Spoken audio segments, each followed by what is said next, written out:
Mr. President, do you mean by a clean slate that you want to leave foreign affairs with fewer U.S. occupations? Do you want to leave us without an occupation in Iraq and Afghanistan? Well, this doesn't necessarily lead to a better condition because you have so many crises out there, and foreign affairs is kind of a mess. You have Ukraine, you have Waziristan, Afghanistan, and Pakistan. You have Iraq, you have Yemen, Sudan, you even have the Congo. No one wants to go in there. Burma, of course, the people are poor, just like in all the other countries. India, they have poverty and starvation as well, and so by a clean slate, you want to leave us without occupation in Iraq and Afghanistan. Well, you have a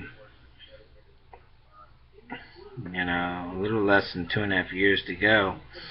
You really ought to do something and try to solve some of these crisis situations. In Iraq,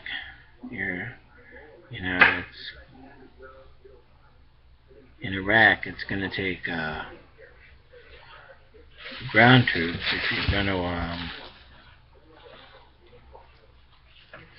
you're going to rescue the Yazidis.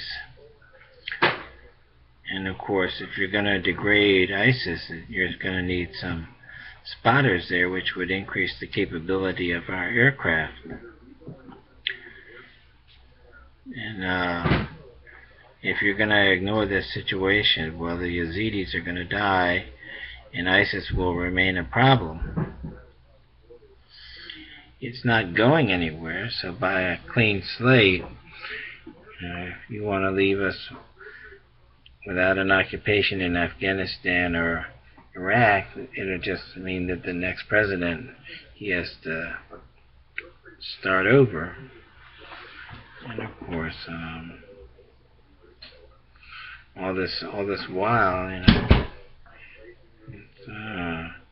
you have quite a bit of crisis there, and you look at all the situations, and they're not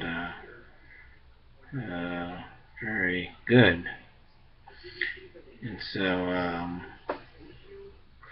you really ought to do something and deal with the situation that you have, and rescind your notion of not putting any ground troops in Iraq. And as far as Afghanistan goes, well, we need to do something about Waziristan.